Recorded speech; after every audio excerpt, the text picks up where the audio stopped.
We are officially into preview season. I think I saw we're down into the 40s before our first college football game. So it's time to start previewing the ACC. We'll get all into the previews. Today we've got Dustin Black joining us to talk about ACC football. Thanks for joining us today, Dustin. Yeah, appreciate the invite. And William is sure to talk about his love for Clemson because he has never been down on Dabo before. I'm not biased. I try to show up to this ACC episode and not have any sort of bias, even on my person or in my room. So I'll I'm just make surprised you didn't sure. wear your jersey today. Like I figured you just throw that on just because, get into it, just make sure you got the Clemson logo showing, even though it's right over your shoulder. You know what? I'll be right back. Y'all go ahead and do an intro. I want to do something very humble. I'll be right back. Oh goodness. I can only imagine what he's going to be doing today. What's he grabbing? Clemson's finest is doing something. The most humble man in the world. So humbly, I don't really know. Oh my God. How how I can not talk about the ACC. Oh, sorry. These are is this blocking y'all's view? Just explain to the listeners what you have right now. Oh, these are some football rings that they have a Clemson paw on them. I guess Clemson kind of. How many do you have? I've never asked you this. How many rings you got? I've got 4. It should have been 5, but the 2015-2016 national championship was rigged. But no, I've got 4. Do you have a championship ring? ACC championship ring, and then Orange Bowl, the first ever BCS win.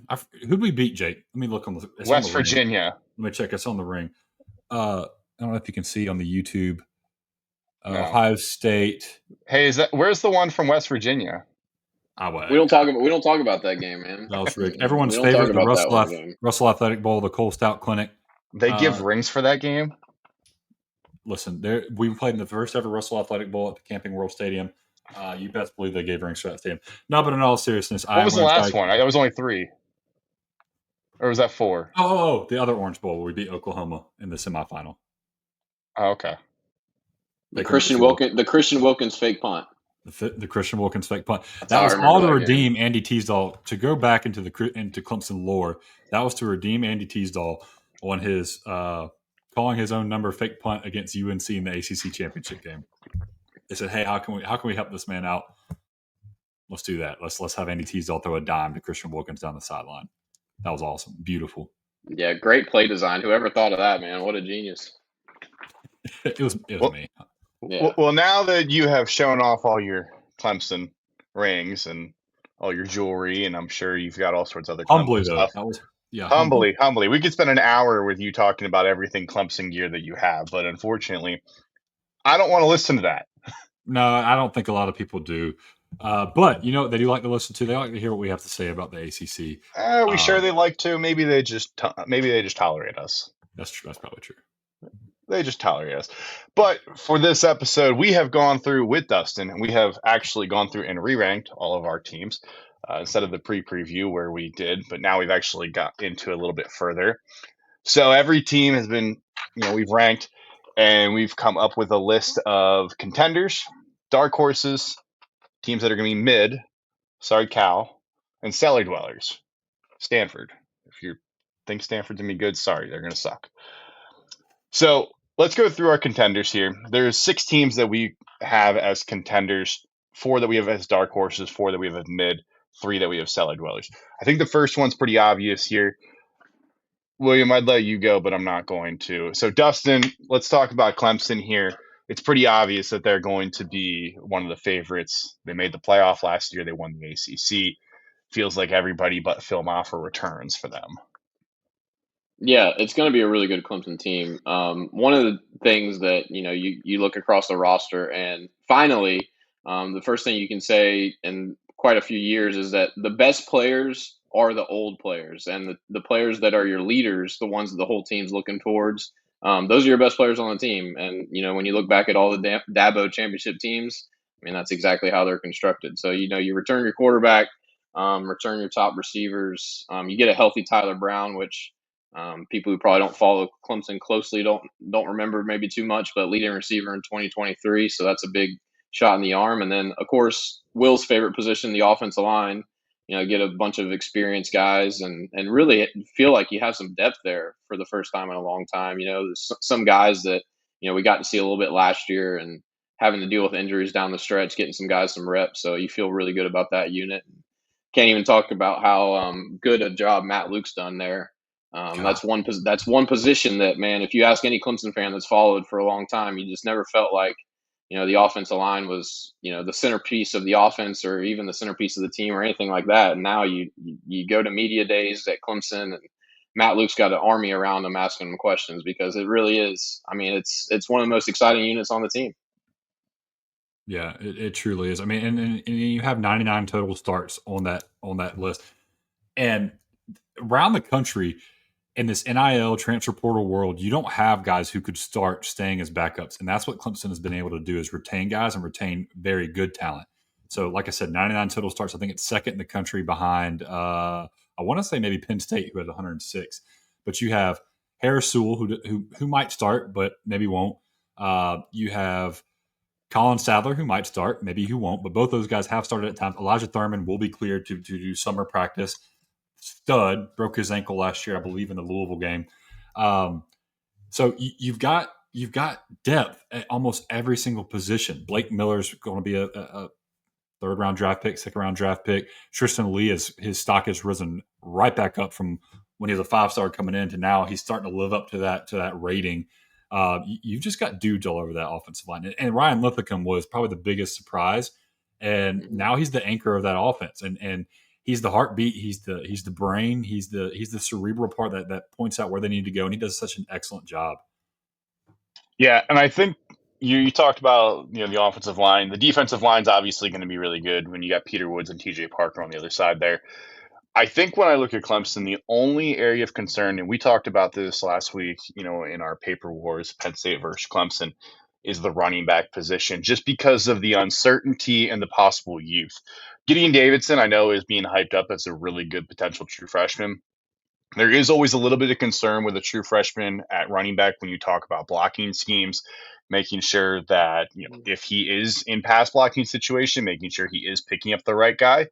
But obviously, with an experienced offensive line, that's going to help immensely. But the depth right there and the experience is the only area that I look at the offense and go, that might be a concern. But luckily, running backs tend to progress pretty quickly. And he's going to have a chance to grow fast. And I think the biggest question or the biggest problem, the biggest bugaboo in Clemson's offense last year was once Phil Maffa got hurt, which it seemed like in that Virginia Wake Forest game, the offense became single-sided. You could only really pass the ball, and then if Phil Maffa went out, they would keep him back there, but they didn't really run the ball, and if they did, it was very ineffective.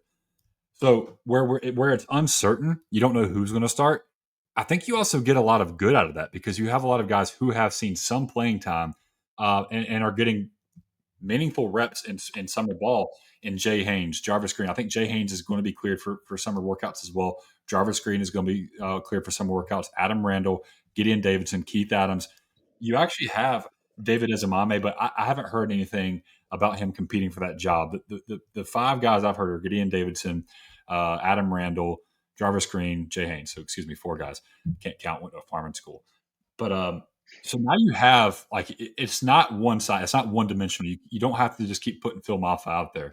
You can start rotating dudes in. And when you don't have that one award daddy, and maybe one guy establishes himself, and I wouldn't be shocked, and Dustin, you might agree with me here, I wouldn't be shocked if we don't see the dude week 3 or 4 is when he finally kind of buys himself as that guy. Yeah, it's very typical with Dabo teams too. I think week 1 LSU, you might see Adam Randall get most of the carries just because he is the senior in the room. But, maybe you see Gideon Davidson get some run against Troy and Flash, and then, you go on the road to Georgia Tech and maybe it's more split. Maybe you get a little bit more Gideon there than you saw against LSU. And then eventually, someone's going to separate. And I don't know how you feel, Will. I haven't talked to you about this yet, but I feel like Adam Randall is going to really work out at the running back position. I really do. I think he has the traits and he has the physical ability to do it. Obviously, you worry about the same things you worry about with a freshman running back: pass protection, ball security, things like that. But I think that he has the talent to go ahead and be a good running back. And like, think about if you're defending Clemson this year, right? You're probably putting 5 defensive backs on the field most of the time. Right. So if you're going to hand the ball off to a guy that's 6'2", 225, 230 pounds that can run 4.5, I mean, good luck tackling that guy with a nickelback or a safety. You know what I mean? I mean, Nickelback, great band, not a great tackler. So, and then you go back to Adam Randall. What's his biggest bugaboo has been his availability, his injury history, and you move to a position like running back. I feel like they know that the staff knows this about him. He is very injury prone. You've got to get him. You've got to get him breaks. Like he can't be in there a lot. But I agree. I think it's his job to lose. I think he's got the build. I think you turn on the Texas tape and you see he's got natural running ability. You watch the SMU kick return. You watch the Texas tape where he had those 2 big runs. He's a natural ball carrier. He's really good at that. And the one thing he couldn't do really as a receiver was create separation through his routes. Guess what? You don't have to be the best route runner as a running back. You just have to be able to see the lanes and hit them. And then if you do run a route, hey, he's better at running routes than most running backs that aren't named Christian McCaffrey. So I'm pretty pleased with that. I think another person that no one's talking about too much is Christian Bentancur. I think he has a really good shot of winning the starting tight end job. If you want to talk about uncertainty, we have another platoon of guys who can play. Nothing against Olsen, Pat Henry, or Josh Sapp. I just think Christian Bentancur has all the tools. Olsen, Pat Henry is a really good receiver. Can he block? Josh Sapp's a really good blocker. Can he really be effective in the receiving game? I think Bentancur can do both. And speaking to a guy at the facility, they were telling me that he's the hardest worker on the field. He's the hardest worker in the weight room. He's the hardest worker in the film rooms. I mean, you put all that together, I don't care he's a redshirt freshman. He's already 6'6", 245, 250. He's going to be just fine.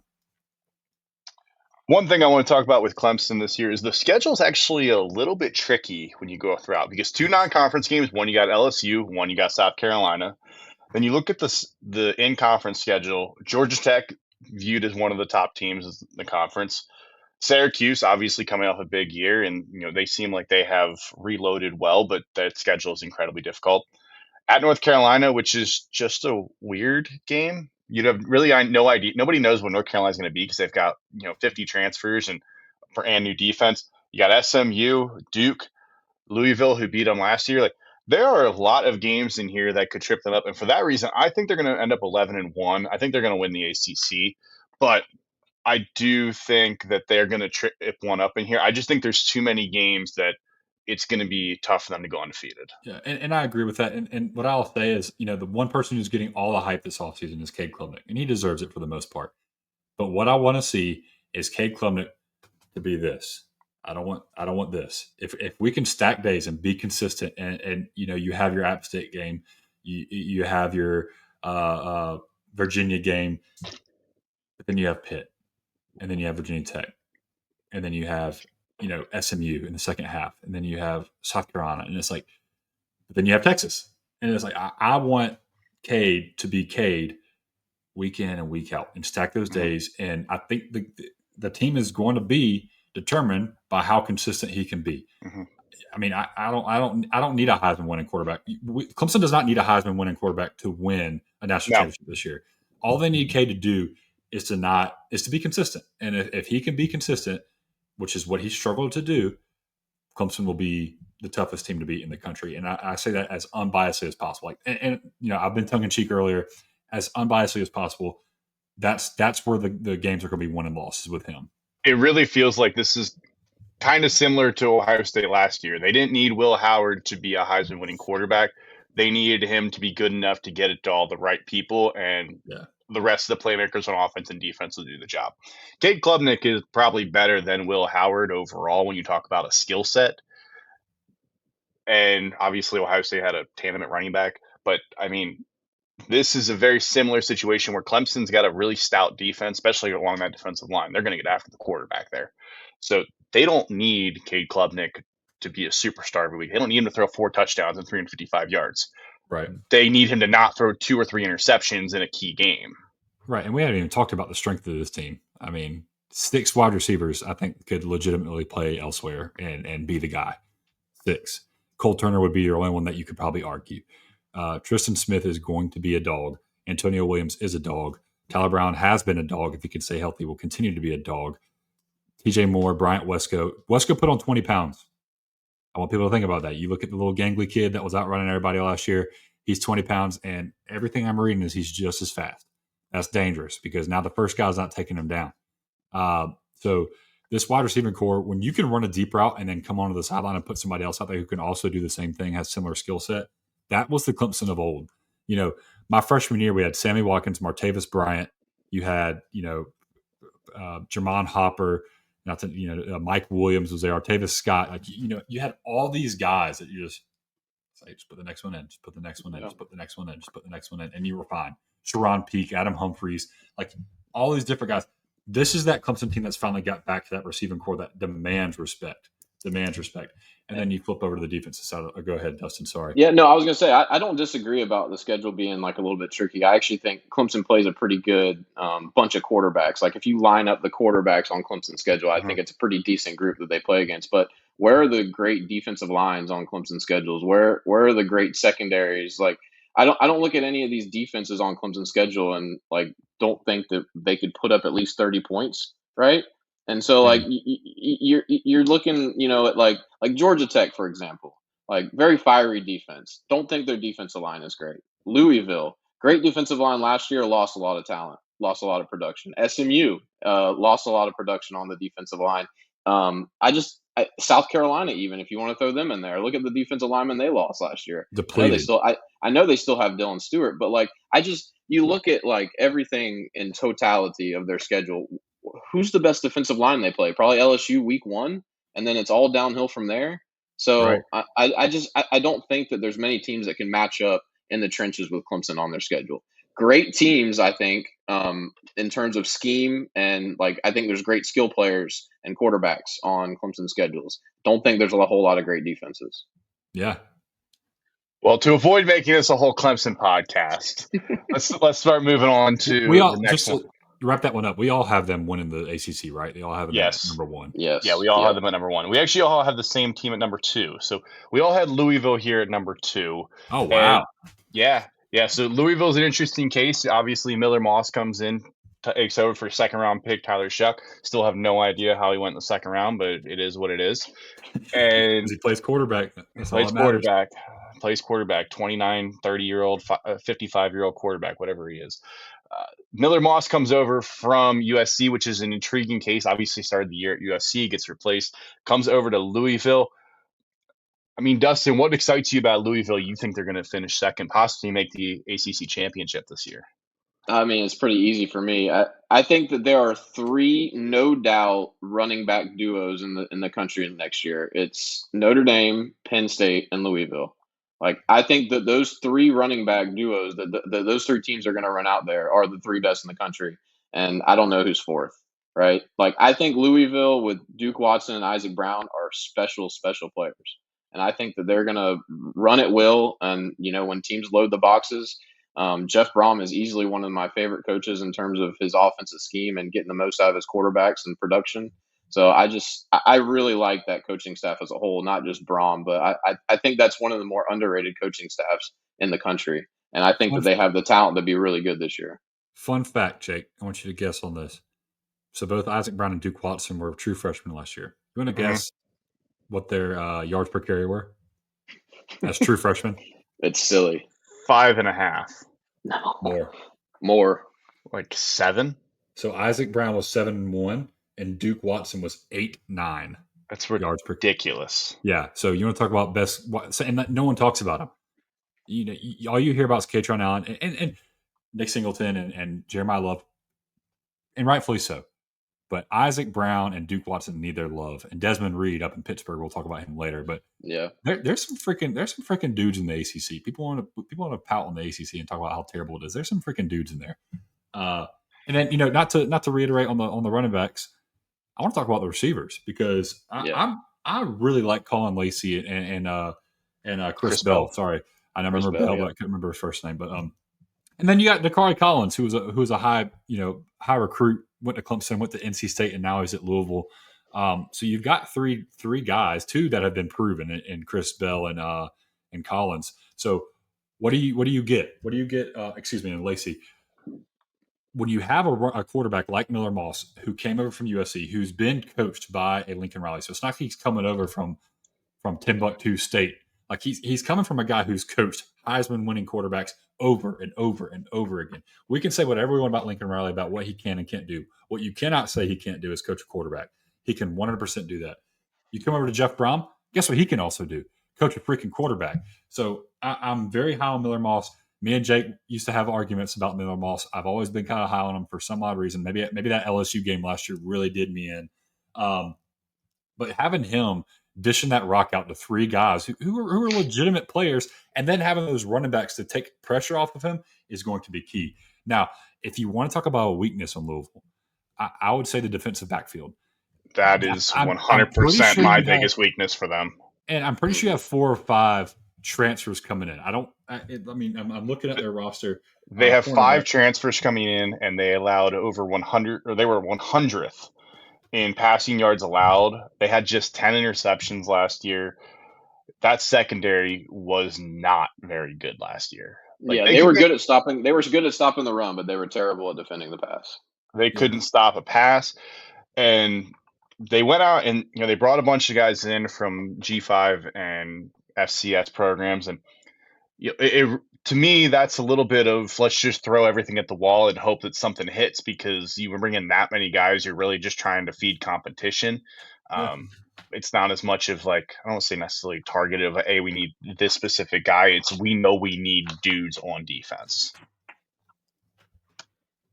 Yeah, they keep it really simple on defense. They don't run a whole lot of exotic stuff, man. They're pretty vanilla on defense, but you just hope that they figure it out throughout the year with all those transfers. But like you said, it's a lot of guys playing up a level than what they did last year. So that's definitely the one area they have to figure out.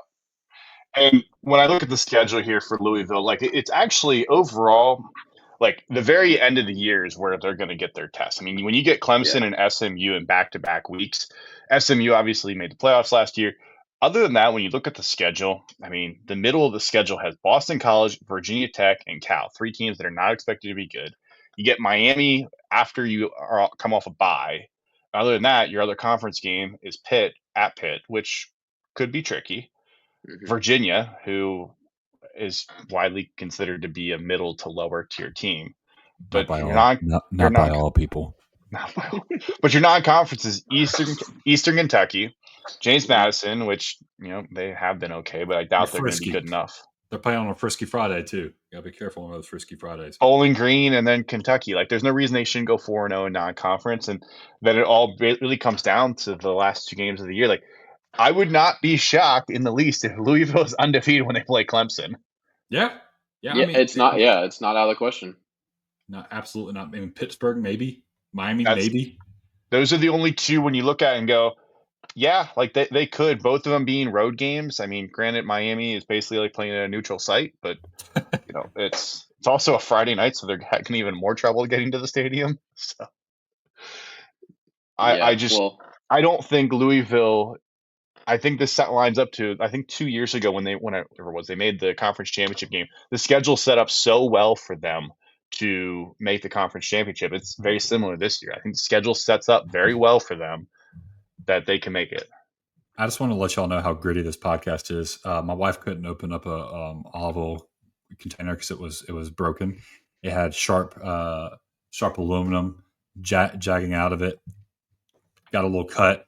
I'm gonna keep podcasting though. Took some pliers, just opened that bad boy up. So this podcast is multifaceted. You talk about 5 stars.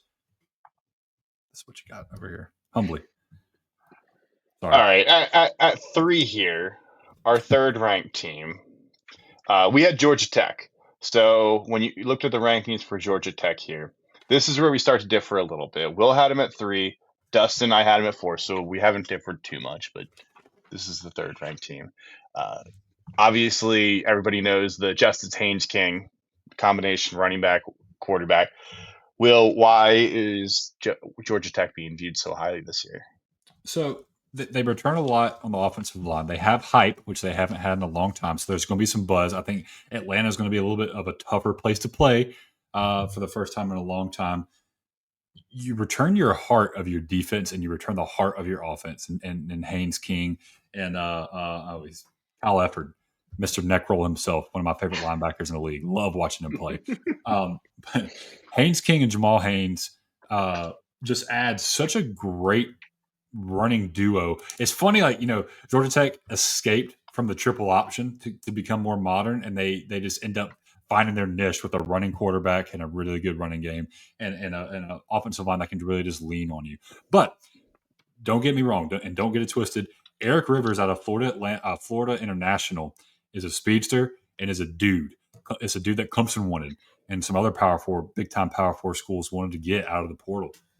You've got him and Malik Rutherford, who's a senior, who is really good. He was the sidekick with Eric Singleton last year. He can play. He's a really good wide receiver. And again, if you're able to run the football, it really helps when now you have to kind of always look at the run. You can't always go too high. You can't go too high safeties. You have to have somebody in the box. And now you have a speedster and Eric Rivers who can just take the top off the defense. If Haynes King is going to do it, it's going to be this year. Can he stay healthy? Now, what else does Georgia Tech have that not a lot of the schools have? They have an uber talented backup quarterback in Aaron Philo, who, Dustin, we were talking about before the episode. Phenomenal talent. I'm pretty sure he owns a lot of the Georgia passing records as a high school guy. What high school did he go to? I don't know off the top of my head. Yeah, it wasn't Gwinnett and it wasn't Buford, so it doesn't really exist. I don't know. But the dude can freaking play, and he had meaningful snaps last year, and they would even rotate him in when Haynes King was healthy because he can just throw the ball that well. So can the defense hold up against some of these big time teams? I mean, they got Colorado off the jump. Who's Colorado going to be? They're going to Colorado, so we're going to find out a lot about the two gold teams in both these respective leagues. You go to Gardner-Webb, and then you have your next tough test, and you have Clemson at home. Then it kind of talk. We got some Temple talk. Shout out Jake. You go to Temple, Wake Forest. It kind of the season really is front loaded for Georgia Tech, and then it really ends on a hard note with Pittsburgh and Georgia, which obviously Georgia is very tough. But look what they did with Georgia last year. I mean, they're an overtime rule change away from winning that game. I mean, you don't go from the 2-point conversion line after the second overtime. Maybe Georgia Tech wins that game. So I think was it 8 overtimes? They went to 8 overtimes last year. It was insane. Yeah. The thing about Georgia Tech is they're not more talented than most of the people they play, but they play harder than almost anybody, and that's kudos to Brent Key and what he's been able to do to revitalize that program there. Yeah, the one thing when I looked at Georgia Tech, so I dug into some of the stats here. Anytime they averaged less than 5 yards per carry last year, they lost, except one game. They beat NC State. But all of the other games in conference, so you look at Louisville, you look at Syracuse, you look at Notre Dame, you look at Virginia Tech, all of those games, they averaged less than 5 yards per carry. And obviously, they had Justice Haynes, and Haynes King ran the ball pretty effectively too. It really screams that they are going to run the ball. Like that's the identity of this team. Like Haynes King is not going to go win a Heisman and definitely not do it with his arm. Like he is almost a mold of like a Riley Leonard, a guy who can throw the ball, probably a little bit better of a thrower than Riley Leonard is, but they're going to run the ball and they're going to try to do that and win the game. I mean, they ran for 371 yards on North Carolina, 345 on Duke, 271 on Miami, 225 on Georgia State, 260 on Georgia. Like they're going to try and run the ball and they're going to try and shorten the game. I mean, I remember last year when they played Florida State, they didn't have a ton of possessions because they just ran the ball constantly. Yeah, the biggest question mark for me with Georgia Tech is the loss of their defensive coordinator. Tyler Santucci really turned that unit around. Like Georgia Tech was pretty bad on defense for a long time. I remember Clemson's punter taking snaps at quarterback against Georgia Tech not too long ago. But losing Tyler Santucci, bringing in a first-time play caller and Blake Gideon from Texas, he was a safeties coach there. I'm just unsure on that. Like Will said, you have the maniac with the neck roll in the middle of the defense. That should help for sure. I don't think their defensive line is all that great. Defensive backs are okay. They actually have a freshman coming in that flipped from Clemson to them that I think could probably get some playing time for them early, Tay Harris. So he's a pretty talented dude. I think he could play. But that's my biggest question mark. I mean, like, that offense ran by Buster Faulkner is like one of the most established identities in the country. Like, they know exactly who they are and they don't shy away from it. And I think that offense is tough to deal with it if you're not prepared. Yeah, also shout out AJ Hoffler, the transfer. Yeah. Oh yeah. Yeah. AJ Hoffler's there too. He's going to play defensive end for them this year. So what do you guys think the ceiling for Georgia Tech is this year? I mean, they have every 10-2. 10-2. Yeah. That Colorado game is so interesting to me. Like especially with Colorado. Colorado's defensive line is pretty stout this year, actually. Like, you wouldn't think that, I guess watching Colorado, that defense would be their strong suit this year, but I actually think the Colorado defense is going to be better than their offense this year. I would agree with that. Yeah. So that coming out of the gate is such an interesting game, and I don't think the point spread's much at all. I think it's like 1.5 or 2 points. Yeah. Yeah, it's not a big spread, so that game is really, really interesting. I think that game gets decided by a quarterback. Who's the established quarterback? I mean, you have Caden Salters, who's coming in for Colorado. Not this is a Big 12 podcast, but Haynes King is more established than he is. He's played more P4 snaps. He's played more big time games. So you have a guy like that. If they start Julian Lewis, I think Georgia Tech wins the game for sure. Yeah. So, but you think Caden Salters is going to beat them, or like what is? Well, Deion took both quarterbacks to Big 12 Media Day because he said he didn't know who was going to start. Yeah. So there must be a legitimate chance that Julian Lewis is going to start, or he's just catering to him to keep him happy. That way he knows he's going to start next year. But if you're talking about ceiling for Georgia Tech, if they lose that game, then you're talking about 10-2. You got to split Clemson, Georgia. And then win out. I mean, that's a tough task. So my hot take is they beat Georgia this year. I like that. Okay, I like that. It's at Atlanta this year, right? Yes. I think it was technically was it in Sanford? Oh, no, they're playing Mercedes-Benz. Good God, don't get me on that. Come on. Well, I thought it was at Bobby Dodd last year. Maybe I'm wrong, but I think they played in Mercedes-Benz last year too. No, it was outdoor. It was outdoor last year for sure. I don't remember which one it was at, but it was outdoor for sure. Not that there's much of a difference between Athens and Atlanta. And Georgia Tech is literally like 5 blocks from Mercedes-Benz Stadium. Like, it's not far. But anyways, it's still just annoying to have to be on campus. Anyways, so that was the number 3. Number 4 here, who we still have as a contender. We've got Duke, which this is being held up by Dustin because Dustin's got Duke here at 3. I've got him at 6. Will's got him at 7. Dustin, state your case. Yeah, I want to hear this. I think Darian Mensah was the biggest transfer portal pickup in the ACC this year. Like, I think that guy is a stud. Like, the main thing that he's really good at is he's really hard to get your hands on him. Like, he's really good at extending plays, really good at avoiding sacks, things like that, and completed 66, 67% of his passes last year at Tulane. Now, it's going to be a little bit step up in competition, obviously, going to a Power 4 conference. But I'm a big believer in Darian Mensah and not much of a believer at Malik Murphy and what he did last year. So you look at that team who went 9-3. My biggest concern, if you look at their games from last year, 0-3 against ranked teams. So very easy schedule last year. Took advantage of it. Went, I think, 9-4 ultimately with the loss in the bowl game. But 9-3 in the regular season, lost to all 3 ranked teams you played and blew the game to SMU. I think it was a 21-point game, right? 5 turnovers for SMU, and you lose the game. So fun fact, I was at Jake's house when that happened, and I was like, "All right, I'm about to go to bed. This game's over." And then I was like, "Wait, can't go to bed. Wait, can't go to bed." Turning it over. Kept turning it over. Yeah. Funny enough, Duke does play at Tulane this year, which is an intriguing game. Oh wow. Sure. It's really cool, actually. I like that schedule dynamic for sure. But I think Manny Diaz and the defense will show up. I really like their defensive line. I think that's kind of an underrated unit. Like, when I'm looking at Clemson's schedule, I actually think Duke is one of the toughest defensive lines they'll play this year, and so I like the Duke. I like the Duke team. I think that they're going to compete with everybody they play. Played a lot of close games last year, but I think they can do it again. I think they can win 9-10 games and be squarely in the ACC title mix. So Dustin, my concern, and we talked about this in our pre-preview, is I have no confidence in their wide receivers. I think their wide receiver core is one of the bottom tier in the ACC. they bring in one guy from Harvard, they bring in Yep. Andrew Anthony from Oklahoma, who really, between Oklahoma and Michigan, really didn't have much production overall.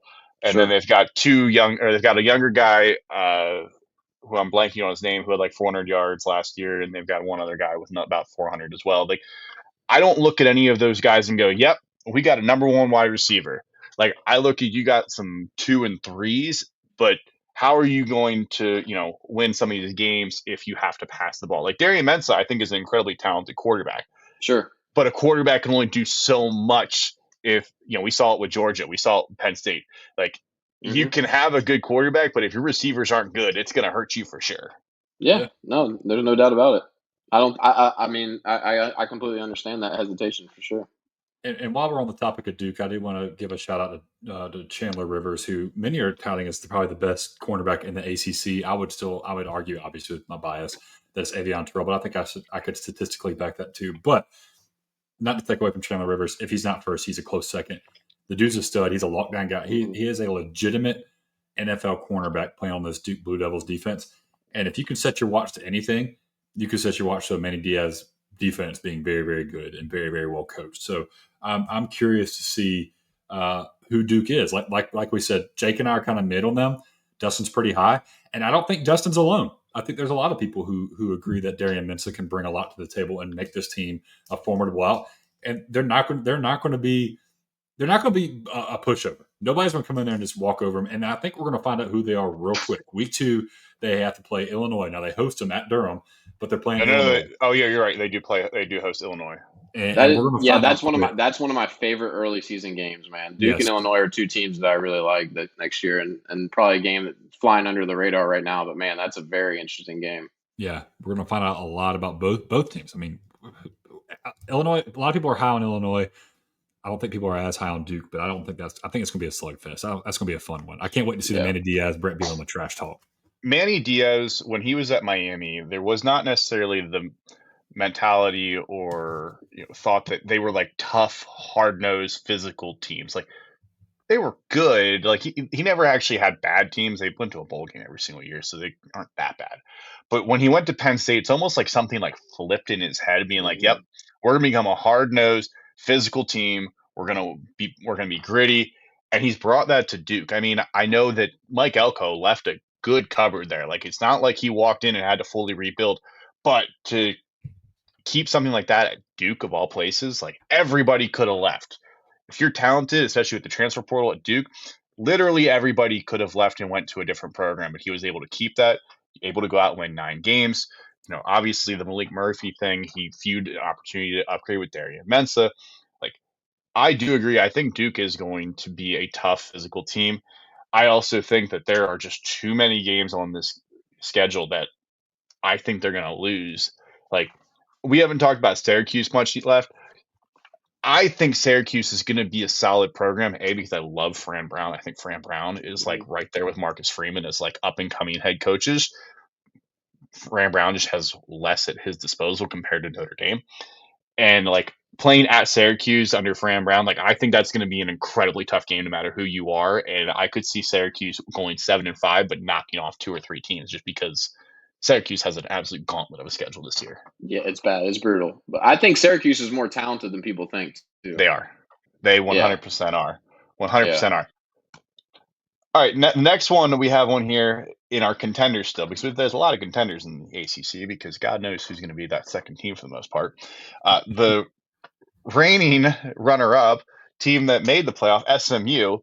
This one's an interesting one, because I have SMU actually here at 2. Dustin has them at 5, and Will has them the whole way down at 10. Will, explain yourself. So the reason I'm so low, I'm hanging low on SMU because of one very important reason. So last year, their bread and butter was that defensive line. They had a top 10 rush defense, top 10 pass rush, putting pressure on the quarterback. They lose all 4 of those guys. They lose Elijah Roberts, Jared Harrison-Hunty, Anthony Booker, Chapman. Sorry, excuse me. So you lose that entire defense, the heartbeat of the defense, the nucleus of the defense. You replace all of them. You would hope that Rhett Lashley's done a good enough job of replacing them and and having some guys in the cupboard ready to roll. I don't know. That's too unproven to me to have 4 new fresh faces coming in and hoping to compete week after week again, especially when you're playing teams like Baylor. I'm pretty sure they play TCU this year. You play Clemson this year at Clemson. So, I mean, I'm not sold that the offense and Kevin. I love Kevin Jennings, but you lose Brashard Smith too, the running back. I loved Brashard Smith last year. You lose Moochie Williams, I think his name was, who was the receiver. Is that the name? Moochie Dixon, excuse me. So you lose a lot of really key players. Now, they do get RJ Maryland back, and I love RJ Maryland at tight end. I think he's one of the better tight ends in the country. And if this team can get back to establishing the run and using that tight end, some dink and dunk, and then boom, letting Kevin Jennings use his legs and then boom, take a shot down deep, that'd be great. I just don't think this defense is going to keep them in the games that they did last year. And that's why I had them so low. I don't think they're going to be terrible. I just think their record and their conference record is going to hurt them because that defense is not going to be able to keep them in these close ball games that they were in week after week after week last year. Yeah, I understand that for sure. I understand that why there's to be concerned. Now, they do have some returning production. Also, they have a 26-year-old that's going to play defensive tackle for them. Jeffrey Imba, it's literally MBA is his last name. No, that's what he's graduating with. He's graduating with his MBA. I would hope he's got his MBA at this point. But he's from Europe. He played JUCO, and then he played somewhere, and then he was at Purdue, and now he's at SMU. So, I mean, at least you've got an actual grown man playing defensive tackle in the middle. I mean, when he's 26 years old, I mean, the man can rent a car at this point. So that counts for something. But when they've got Cameron Robertson, they've got Isaiah Smith, 2 guys that played on the defensive line last year. Smith had 6.5 sacks, had 5 the year prior. So I understand there's definitely some trepidation with the defense. I think Kevin Jennings learned a lot, or I'm going to hope that he learned a lot from his Penn State mistakes, because there were games that he was really good, but then there were also games where you were wondering how SMU is playing like this. It's like when we talked about the Duke game earlier. It's like the Duke game came out against Penn State, but they couldn't just out-talent anybody at that point. The Penn State game made people think that the 12-team playoff was a joke when SMU was a lot more talented than they put in that game. And honestly, they weren't getting out-talented. They just kept turning the ball over. It wasn't a talent issue. There wasn't that big of a talent gap. It's not SMU could hang. They just if Kevin Jennings runs that ball on the first drive and gets the first down instead of throwing it deep and it's overthrown to the wide receiver in the corner of the end zone, they have a first down inside the 30-yard line. Now, granted, his wide receiver was absolutely wide open, not a defender within 10 yards of him. He just overthrows him. Or if he hits, that doesn't matter. They probably score points. They're probably on the board first. And that probably calms him down a little bit. But, Jennings missing that pass, I think that just set the whole thing off. But and you think about that, Jake, that's why when you lose 4 guys on the defensive line who really set the tone, you can't afford to make any more mistakes. Where Kevin Jennings could make some of those mistakes last year, he can't this year, and think that his team's going to survive. And that's why I'm so much lower on him. I mean, those coin flip games that they end up pulling out last year, I don't think they're able to pull out this year. Yeah, and they just so bad in the first half of games. Think about the first half against Clemson. That game was 24-7 at halftime. It wasn't competitive in the first half. They were losing Nevada in the first half. They just don't start well. So then you look at their schedule next year, and you think about that theme. They go to they host Baylor week 2. They go to TCU week 4. They have a bye week, and then they host Syracuse. If I told you that they start the year 2 and 3, are you going to be surprised? No, I don't think so. That's definitely tough at the very beginning. And, you talked about the start of the games. I mean, sometimes these held over. I mean, at one point last year, they were losing at Boston College in the second half. Yeah. They were down 21-20 in the second half to Boston College, who obviously was not a stellar team. I mean, the defense last year, TCU shredded them. Castellanos does run the ACC. Oh, yes, I forgot. At 5-5 at that point, or 6-6 or whatever. Tommy Castellanos runs the ACC. Forgot about that. Yes, for Tommy Castellanos. Yeah, TCU. They scored the most points on them than anybody last year, 42 points. The Duke game, obviously, Kevin Jennings had 3 interceptions. It was just a bad game all around. I think SMU might be one team that's got the highest ceiling and lowest floor this year. Like, I think fair. Kevin Look Jennings at our has rankings. I think Kevin Jennings has the ability to basically, like, honestly, I wouldn't be shocked if I saw him in the top 10 at Heisman at the end of the year because he might put up just crazy stats. But I could also see Kevin Jennings getting benched at some point this year.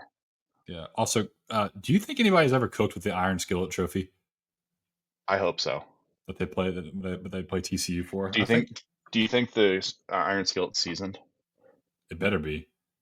or do you think they just like have the skillet? If I were them, I'd put it in the dishwasher, like to really just screw the next team that won it. You use lots of soap. Sacrilegious, man. Just take lots and lots of soap and just then push it in the dishwasher and just run it on high. Take all of Meemaw's seasoning off that thing. Let's put some some soap on that. That's the way to do it. I'm sure that there's somebody right now fired up being like, what the heck are you guys talking about? You can't do that.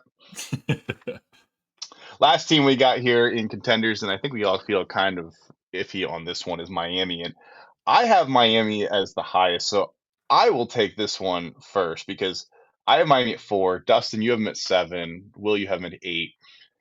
I think Miami is getting a lot of a bad rap right now because I think Mario Cristobal is always going to Mario Cristobal at least once. There's always something in the year that he just fumbles it. But Carson Beck is like the biggest if here because 2 years ago, he was borderline a Heisman candidate. Last year, he was just bad, but also his receivers were bad. Like, they were really bad. Like, I know that he's not going to have a stud wide receiver core, but they really can't be worse than 70-plus drops last year. Like, there's no way Miami's wide receivers are going to be that bad. I do have concerns about his shoulder surgery, that coming back because he did pretty much miss all of the spring ball. I think the defense has to be better. They brought in a bunch of transfers on the secondary because the defense just cost them a chance at the playoffs. And Jake, to go back to that shoulder surgery, not only did he miss the spring, he's missing time to get the timing down with the players he's never played with before. Yeah, he did get cleared to throw, so he is finally able to throw with guys, when they go do their training together. Right, but that's a lot of time he's missed. I mean, yes, he's. Oh yeah, but again, I wanted to make sure we touched. Hey, on Jake that. Retzlaff's going to go try to play somewhere this fall. Okay, Jake Retzlaff, if can I give you some advice? Jake, am I allowed to give advice to Jake Retzlaff on this? Yeah, on this sure. Podcast? If you want to partake in some certain things that are against certain schools' rules, maybe don't go to that school. Just FYI. Hey, what things aren't allowed at that school? What things aren't allowed? Coffee. Yeah, coffee. Yeah. Coffee. Yeah. Things that energize you and really get you up, if you know what I mean. So Jake Retzlaff, coffee drinker, he was really getting up at one point. So we can cut this part. I think that Miami's defense is going to be better. I think that's going to balance a little bit more than it was last year. Like last year, Cam Ward, was basically the offense. I think it's going to balance a little bit more where the offense comes down a little bit, but I think the defense will be a little bit better because they were allowing 300 yards to basically every quarterback that was halfway decent. Syracuse, Louisville, Cal, Duke, South Florida. Georgia Tech only threw the ball 18 times because they ran it for 271 yards. I think the defensive line's got some talent on it. I think there's some young guys on the defensive line, Justin Scott, that could just be a people eater this year.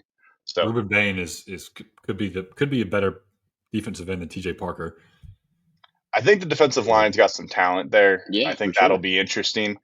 But I don't think Miami is going to be near the playoffs. I would be shocked if they won 10 games. But I think that they are going to be closer to the top than they are the bottom. This is the start of the Miami Championship DVD. It's going to be Jake saying, I'd be shocked if they make it to the playoffs. Boom. And it's going to be Carson Beck throwing a touchdown to actually, fun fact. They're going to lose to Notre Dame in week 1, so we're not even going to have to worry about that. Can any of y'all name a receiver? And then Florida in week 4. Without looking at your notes, can anybody name a receiver on Miami?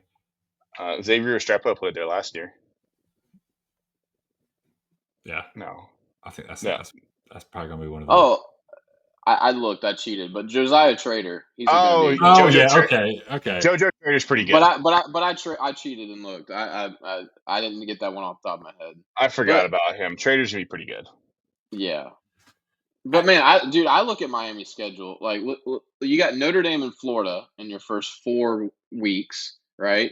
Then you got Virginia Tech and Pittsburgh on the road to end the year. So what you're telling me is if you have 3 losses at that point, you're going to take a bunch of kids that want to live in Miami up to Virginia Tech November 22nd, and then the following week go at Pittsburgh November 29th. Like, those kids are not going to want to be there. They're So going to be opting out mid-season.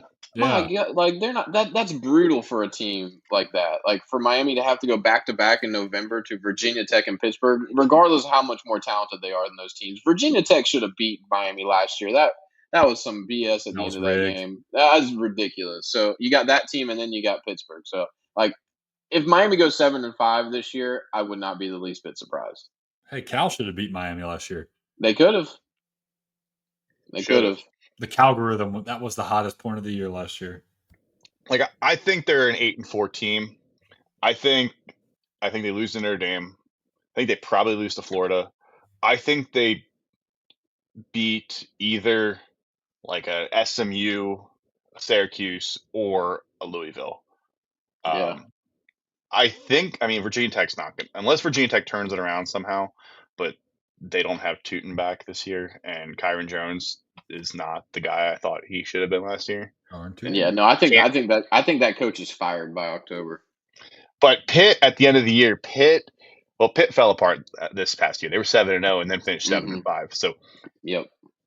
I never liked calling for someone's job, but Brent Pry's name being so similar to Brent Key confuses the crap out of me, especially when they coached for both tech schools. So I wouldn't be mad if he left because then I would be like more confident in who Virginia Tech's head coach was. And they both have a 3-letter last name. Yeah, it's just you can't do that. It's way too similar. Way too similar. Yeah, I don't have enough brain cells to deal with that. Yeah, that schedule though, it doesn't do them any favors.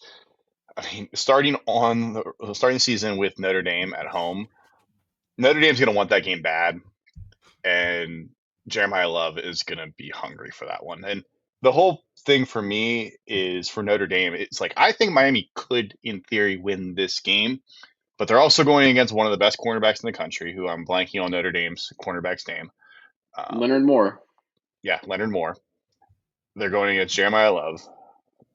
Hey, did you know Jordan Faison played lacrosse as well? Didn't know if anybody knew that one. Didn't know. Jaden Greathouse broke out in the playoffs. He became like the true number 1 for Notre Dame, and is Miami going to be able to guard him?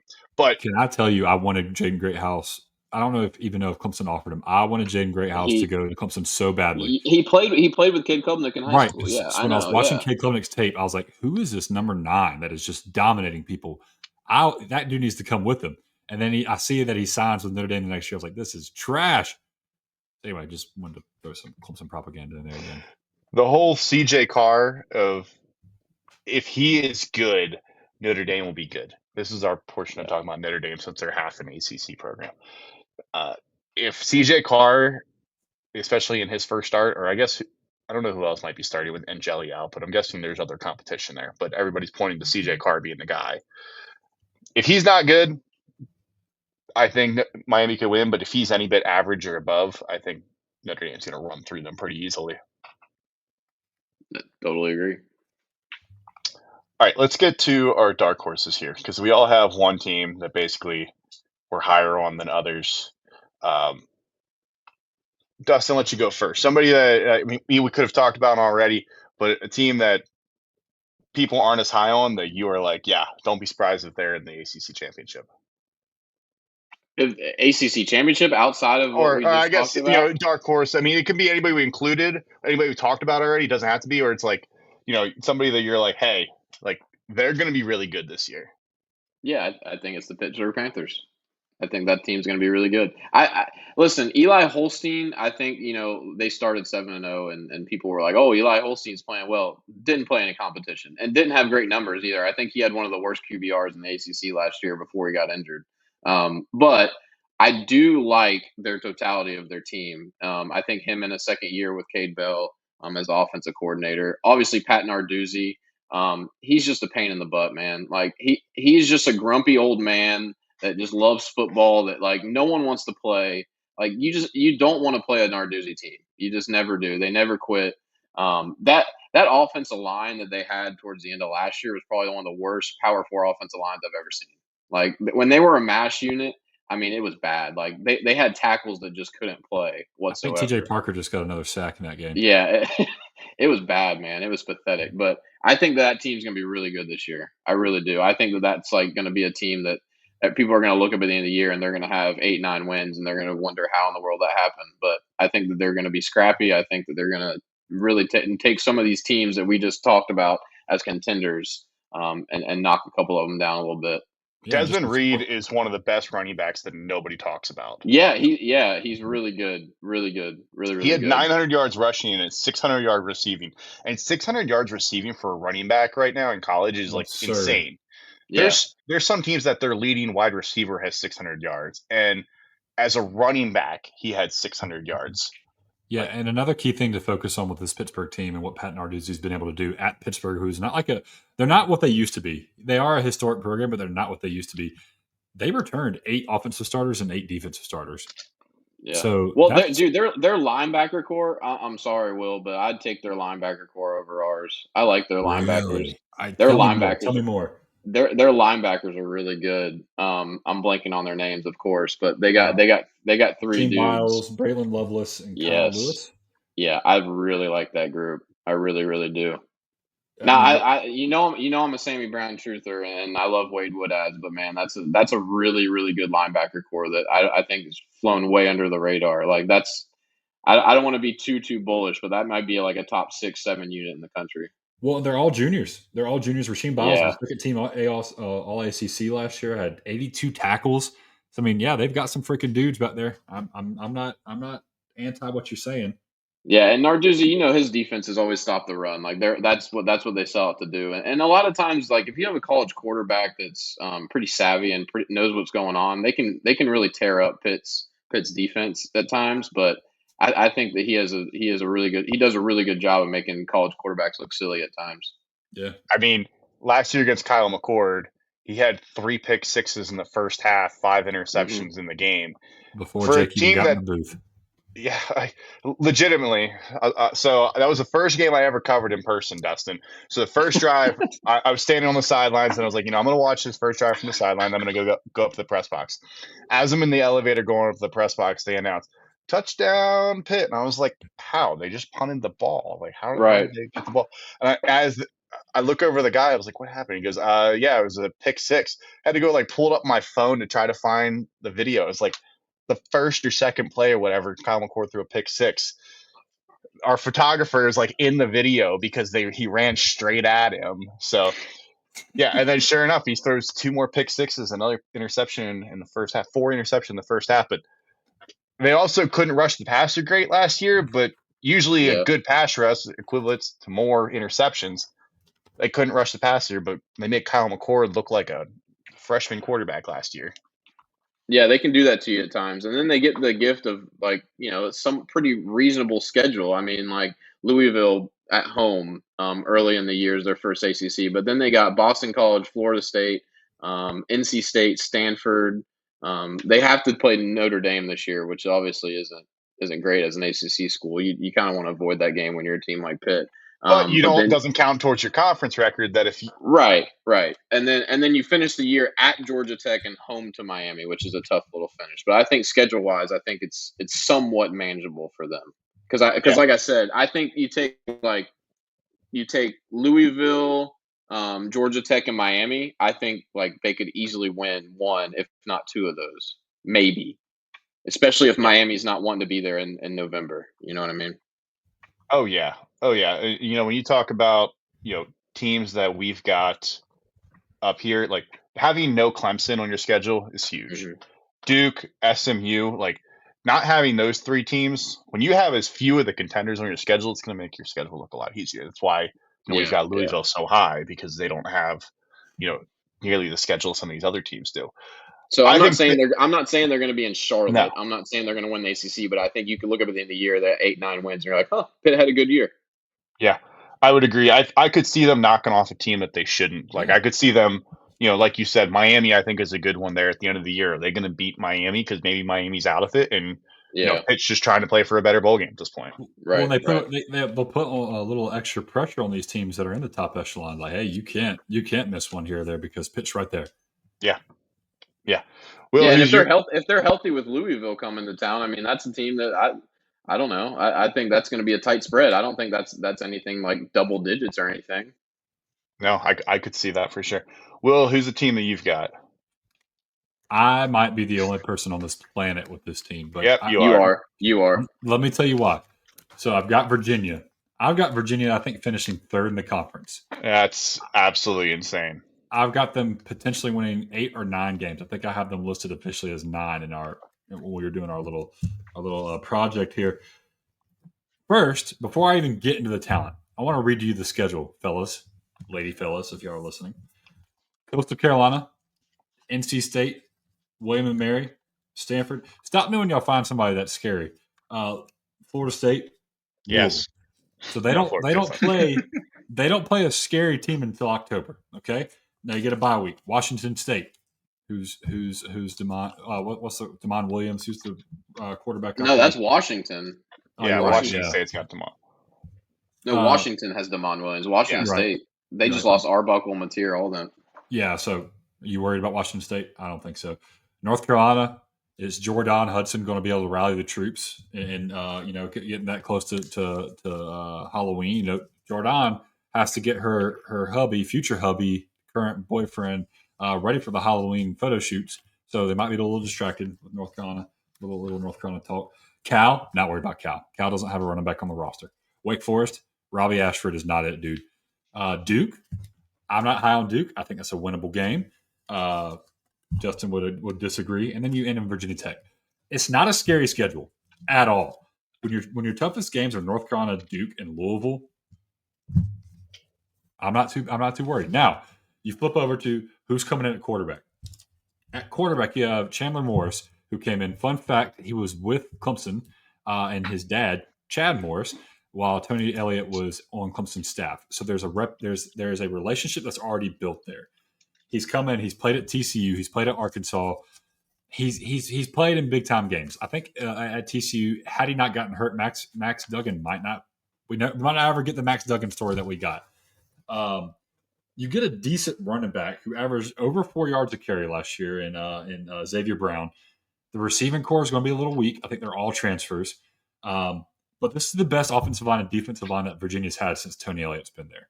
The offensive line, the youngest guy you have is a sophomore. They got 2 transfers coming over, one from Arkansas and one from, where's my notes? Who's the other one? Michigan State. And so you've got a very tenured, savvy offensive line. You want to help what helps run the football? Have a good offensive line. You know what helps take some pressure off of a really athletic and accurate quarterback? Good offensive line. Coming to the defensive line, you get a guy from UNLV and a guy from Ohio State.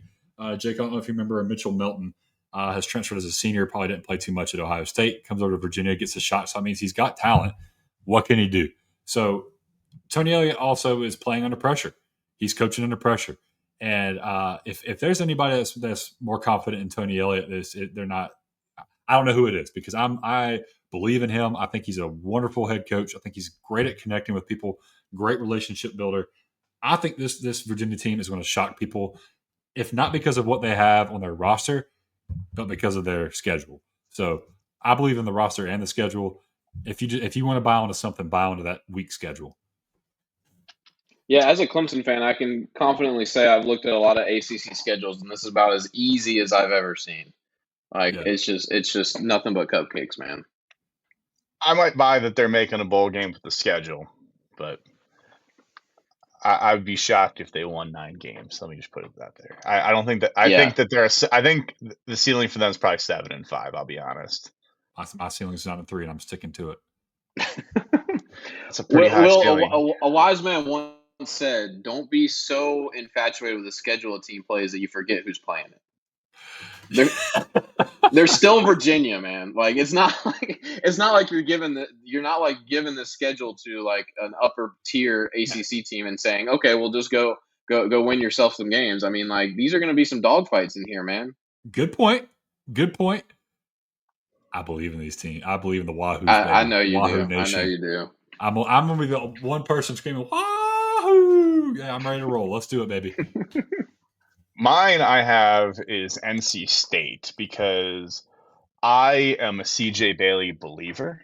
I think as a true freshman, he played pretty darn well for a guy that was thrown into the action early in the season. Starts 8 games, then averages 8 yards per attempt. Did have a little bit of turnover issues last year, 10 interceptions. 3 of those came against Georgia Tech, though. But overall, I mean, I think he had a pretty solid year, throwing for 2,400 yards. He gets a chance to go into the offseason as the established starter, gets to have a chance to go through spring ball. As the established starter, you're not coming in trying to learn the whole system. Year 2 with quarterbacks in the system, we usually see a jump up. We usually see an improvement with the offensive coordinator, with the offense. Now, they do, I believe, have a new offensive coordinator. Dustin, I might be wrong, but I believe they do have a new offensive coordinator this year. I'll confirm with you in a second.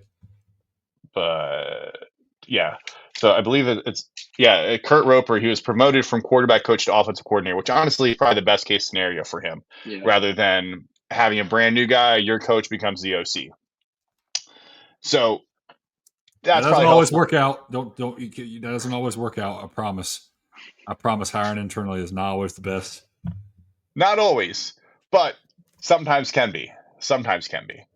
If you're going to go internal, sometimes it helps to have the guy who's your head coach or your position coach. Yeah, you know the dudes. Noah Rogers, people thought was going to be massive last year. Ended up having just about 500 yards. I think, again, year 2, I think is going to be the step up. True freshman quarterback isn't always the best for especially young wide receivers, unestablished wide receivers. I think Noah Rogers and I think Hollywood Smothers are going to be better. Justin Jolly, as a senior, I think the offense is going to be better than people think. I know most people with NC State usually think of a tough-nosed defense. You think of a defensive line that's going to be nitty-gritty, one that's going to get after the quarterback. I think the offense is going to be better than people expect.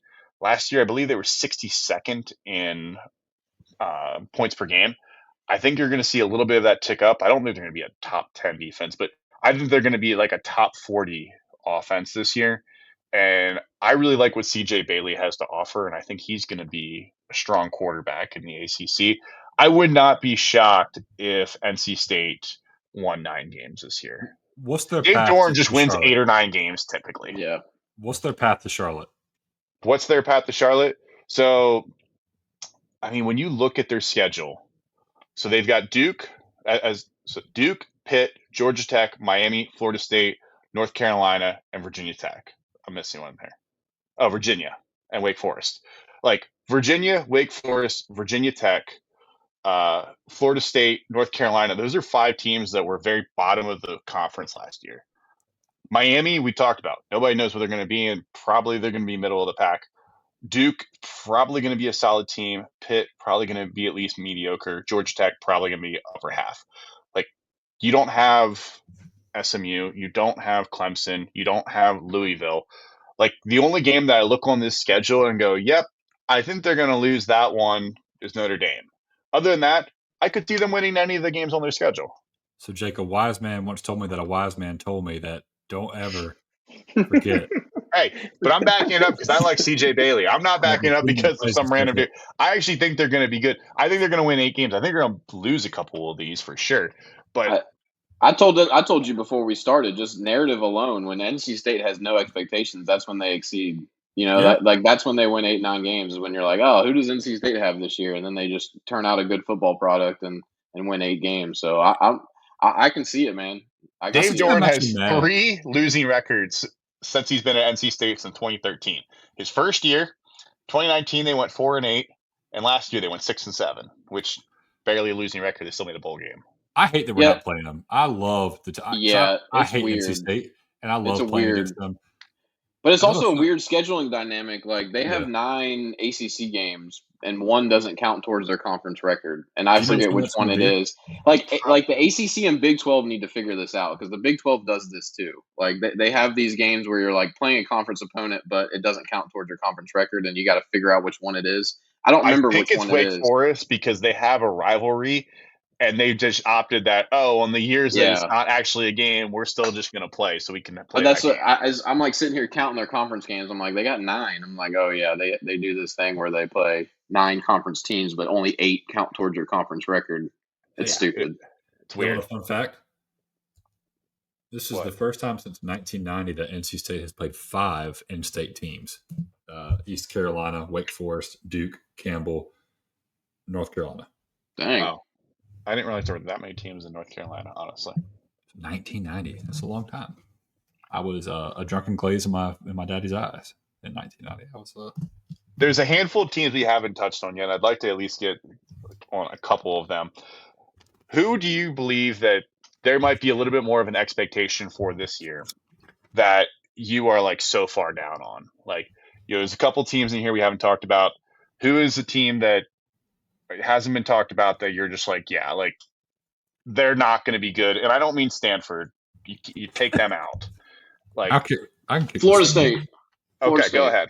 Why? No, I want to hear this one go. Yeah. I just don't think Florida State's going to be very good this year at all. I like, okay. Here's how I interpret the Gus Malzahn hire is that they just wanted a decent floor, right? But you're not winning 8-9 games with Gus Malzahn running your offense in 2025. You're just not doing it. Like, it's a nice floor hire because guess what? They also switched to the 3-3-5. So they took Nebraska's defensive coordinator. They're going to be running a 3-3-5. Florida State has fully embraced becoming a gimmick football team. They are a team that's trying to catch teams on a short week that don't prepare well for whatever they're doing because they're going to be a modern option. They're going to be a modern option with a 3-3-5 defense. So they're going to catch a staff or two that doesn't prepare, but it's a gimmick, man. Like, that's not a good way of building a program. It's not a good way of sustained success. Like, if they go 6-6 this year, I would not be the least bit surprised. And honestly, it's crazy to even say that triples their win total from the year before. I mean, like what is Florida State as a football program right now? They overpaid for head coach. They're overpaying for renovations. They're tied up in all this stuff that they're doing at the university. Legally. Like, they are not in a good spot whatsoever. And I don't see how that correlates to them putting a good football team out there this fall. Did you know the state of Florida had more inches of snow than they did than Florida State had wins? I believe it, man. They had 2.5 inches of snow in the state of Florida last year, and only 2 wins at Florida State. So yeah, I'm with you on Florida State. But if I want to switch up and talk about a different team, I want to say, full disclaimer, I love this team. I think they are very, very talented. I want to do a little gut check. I think Syracuse is phenomenal. I think they're talented. I just think they're running into a buzzsaw of a freaking schedule this year. Yes. They're playing Tennessee. They're playing Clemson. They're playing Duke. They're playing SMU. They're playing Pittsburgh. They're playing Georgia Tech. They're playing North Carolina, Miami, Notre Dame, Boston College. The only team they're playing 2 teams that are not. Excuse me. They're playing 1 team that is not in at least our contender or dark horse tier, and that would be Boston College at the end of the year. So it's just a brutal schedule. They're going to beat some teams they shouldn't beat. I think they could still go 8-4. I really do. But I think it's going to be a tough 8-4. I think they're going to have to rob a couple. I think they're going to have to get lucky a couple. So, I don't know how many people are high on Syracuse this year. But if anybody is, I want to pump the brakes because a wise man once told me that a wise man once told me that a wise man told Jake that don't get too caught up in that schedule. But in this scenario, you have to get caught up in the schedule because you have to. The end of the year is going to be brutal. Miami's going to be coming for blood. They're pissed off about what happened last year. Shout out Fran Brown. That was beautiful. Tennessee's fans are pissed off, and they're playing in Atlanta. Newsflash: Knoxville is very, very close to Atlanta. Syracuse, New York is not. So that's gonna be tough. Connecticut is not a pushover anymore. Yeah, it's UConn, but forgive me. Jim Mora Jr. got them rolling. Right. So they're I think they went to a bowl last year. Did they not win a bowl last year? They at least went to a bowl game. Yeah, I can't remember what happened in the bowl game with Connecticut. So Jim Mora's got them being a non-pushover G5, G6, whatever they call it now, fly like a G6 league. You don't get any breaks. And your toughest teams are on the road. You go to Clemson, you go to SMU, you go to Georgia Tech, you go to Notre Dame. It's just going to be brutal for Fran Brown in that team. But if you could set your watch to anything, Fran Brown is going to get that team motivated. They're still going to win a good amount of games. I just don't see them being in the top 3, top 4 like some people might have them. The one team that I am not buying any stock in is North Carolina. This whole Bill Belichick situation. Now, it has died down on the off the field topics lately. We have been just kind of quiet off the field, but they have so many new guys. I counted 16 transfers on the defensive side of the ball, and I'm sure that that number might even be higher.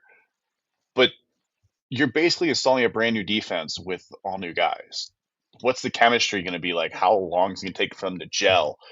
And they get TCU week one, a TCU team that Josh Hoover has thrown the ball really well. Like that dude can sling it. He was one of the best passers in the country last year. I believe he was top 5 in passing yards. And now all of a sudden, you're going to have to install a brand new defense with all new guys. Like this is an expansion team almost. This feels very similar to when Dion went to Colorado, bringing in that many guys and trying to install a new team and a new culture and new chemistry. And like maybe Bill Belichick figures it out, but Bill Belichick is also 71 years old. Thank God that North Carolina went younger than Mac Brown, who was 72. Got a younger guy in there who's 71. But he's got Jordan to give him some youth. Yeah. It averages out. Law of averages there. Yeah, that's just ACC Iowa this year is what they are. they're gonna frustrate the hell out of teams and probably keep games close, but they're just not gonna have what it takes to win. Like, and then maybe I shouldn't knock Iowa like that because Iowa's very good at doing what they do. But I just think that's gonna be a boring ass football team. Like, I think that team is just it's just gonna be like the ugliest games ever, and it's somewhat poetic that Bill Belichick introduction to college is one of the more pure air raid systems left in Sonny Dykes at TCU. It's like, oh, you want to see what a college offense looks like? Yeah, here you go, buddy. 55 times in the first game. Yeah, exactly. Yeah, so it's kind of poetic in a sense. Standalone game on Monday night too. That'll be interesting. Can't wait. And I will say, like, this team is going to be well coached. I think it's going to be a talent issue. I think there's like you said, 16 guys transferred out, probably more. There's going to be and then 16 guys transferred out of a bad team. They were 6-7 last year. It's not like this is a team that lost to JMU. So they gave up like 70 points to JMU. Yeah, oh they my lost God, 50 dude, to that 70. Was terrible. So and that's when Mac Brown. You offered to resign that day. Yeah, he resigned in the locker room. Yeah. Regardless of how good this guy can coach or not coach, he's on a short leash because of all the off field stuff, and then he's already being dealt a bad hand with a pretty depleted roster. So the defense lost so many great guys. Amari Campbell went to Penn State. Bill Atkinson went to Ohio State. Like there are Travis Shaw went to Texas. Yeah. There were talented guys on this team that transferred out that would have been starters. It's not like they transferred out because they weren't good. Like when you get a chance to go to a Texas, a Penn State, Ohio State, like you're being sought after by other teams. Like you were definitely wanting to stay.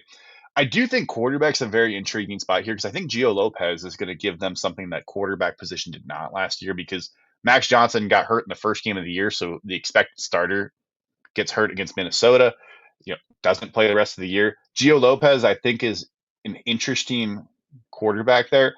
A little bit of turnover and trouble getting sacked, but I think that he brings an element, especially in the running game. He ran for over 400 yards last year.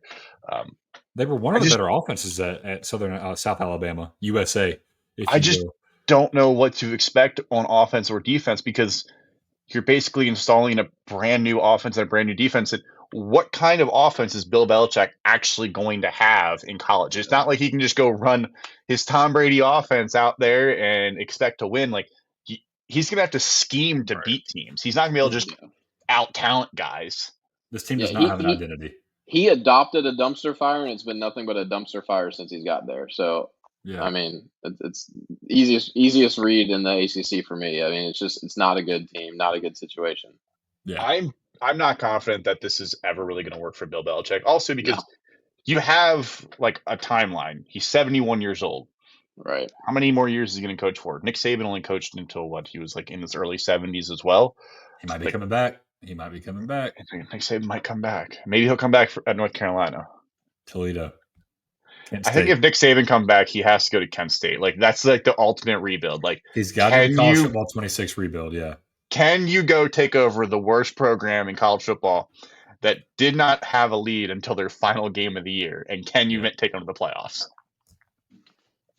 Kent State don't have NIL money though, so there's no chance that he's getting players. Can't read, can't write, can't pay their players. Yeah, can't pay their players. Kent State. I think that's everybody I want to talk to. Is there any reason that you'd like to talk about Cal, Virginia Tech, Boston College, Wake Forest, or Stanford? I'll explain them all in one sentence. Can I do that? Yeah, go for it. Cal, they do not have any running backs, but they have a 5-star quarterback. Boston College, holy crap, that roster's terrible. Wake Forest, Robbie Ashford, ain't it? Would have been good with the old offensive system they used to have with the slow roll, but I don't think they're going to use that anymore. That was a long sentence, run-on sentence, but still a sentence. Stanford has the best scout team quarterback in the country. They have Andrew Luck running scout team. That's true. I was just going to best scout team quarterback in the country. So that defense is going to get a good look. It's between him and Jimmy Green Beans. Does anybody know the Jimmy Green Beans lore? Brent Venables, that's what he calls himself when he plays quarterback for his defense. Goodness. For scout team. Virginia Tech. Any comment on Virginia Tech? If Kyron Jones is healthy, they're going to be a bowl team. If Kyron Jones is not healthy, they might be a bowl team, or they might be god awful. Coach will be fired by October.